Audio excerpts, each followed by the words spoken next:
Olá! Nesta semana, a Câmara aprovou o projeto do Executivo que cria o Escritório de Reconstrução e Adaptação Climática. A proposta ainda inclui um fundo municipal com previsão de 12 bilhões de reais para custear programas habitacionais, de saúde, educação e infraestrutura. Num primeiro momento, devem ser aplicados mais de 890 milhões de reais para reduzir o impacto da enchente na cidade.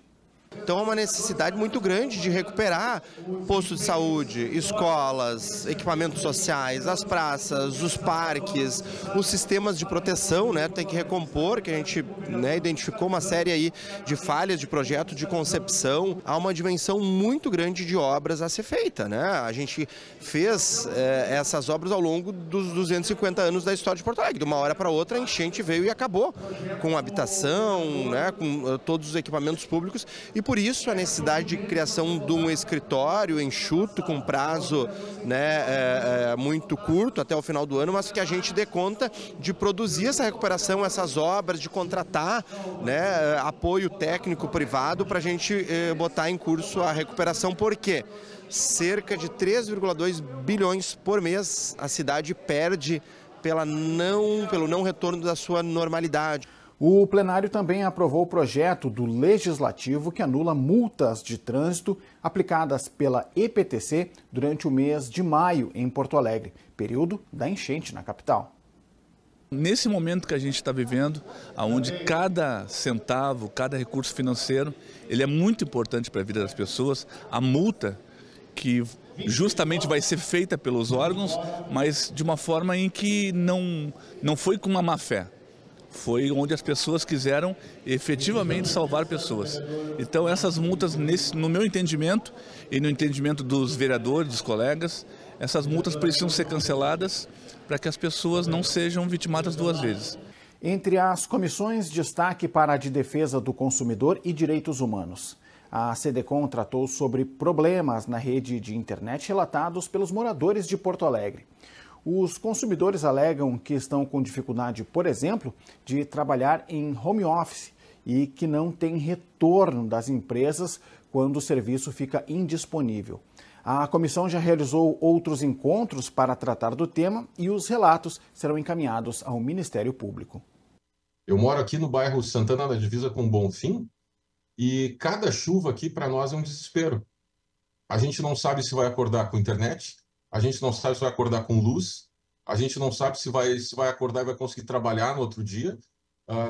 Depois do temporal, e falo isso sem a questão das podas, que o pessoal insistiu bastante, que depois, inclusive, até pelaram a minha rua aqui, a Ramiro Barcelos, parece que não tem mais árvore, né, para funcionar o serviço. E eles simplesmente ficaram de 1 a 2 semanas sem serviço. Então, eu cheguei no limite aqui no condomínio que eu moro, de ter que assinar tanto a Vivo quanto a Claro, para quando caísse uma, poder trabalhar com a outra e rezando para as duas não cair ao mesmo tempo.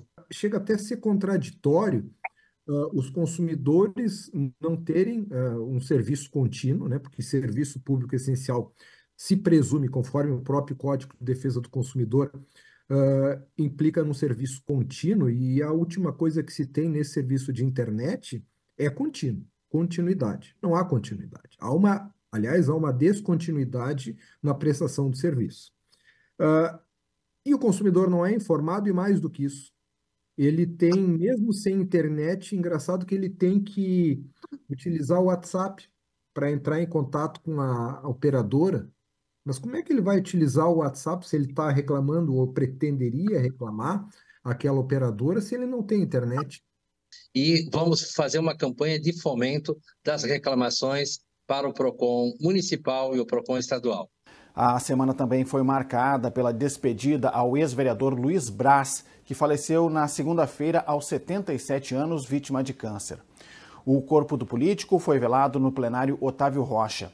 Luiz Braz foi por 2 vezes presidente do Legislativo da capital.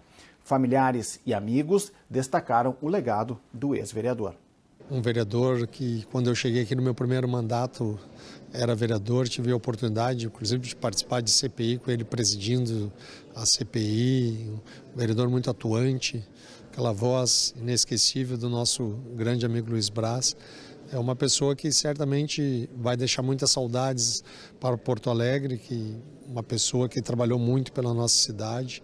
Eu era ainda bem jovem, né, quando teve uma eleição, na época a eleição era casada, de 82, o Pedro Simão foi nosso candidato a governador e perdeu aquela eleição para o Jair Soares, e aquela eleição foi a primeira eleição do Brás. Convivi com o Brás desde aquela época e depois aqui na Câmara eu também fui colega dele, né? Fiquei aqui 12 anos. Uma pessoa de boa convivência, de família, né?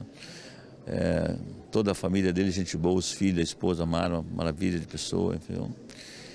E como político, ele foi sempre uma pessoa de diálogo, né? Tive a satisfação de ter sido com ele foi presidente, eu fui vice.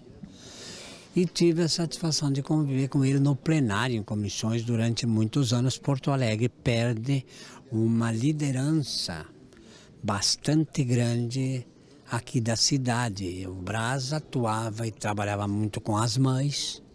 Eu me lembro daqueles movimentos de mães de Porto Alegre, ele sempre esteve junto, além de tantas outras frentes que ele tinha aqui, até pelo trabalho que ele realizou na rádio, onde ele era um grande comunicador. O Brás deixa um legado de ética, de bom coleguismo, é uma forma de atuar sendo amigo.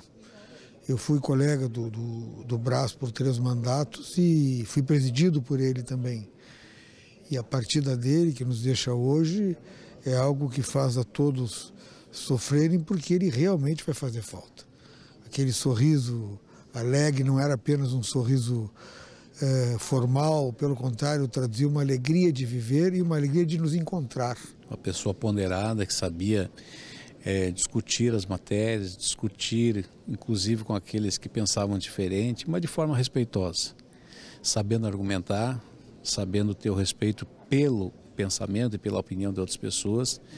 É um político sério, né, que nos deixa, uma pessoa ponderada. O ano passado, inclusive, quando nós fizemos a homenagem aos ex-presidentes da Câmara, ele comentou conosco sobre a sua alegria, né, de poder ter participado desse parlamento, poder servir a cidade, servir a nossa sociedade pelo seu trabalho, pelo seu legado e da sua forma de condução de tudo, inclusive como presidente dessa casa. Mais informações você confere no site da Câmara de Vereadores de Porto Alegre. Acesse também as redes sociais da TV Câmara.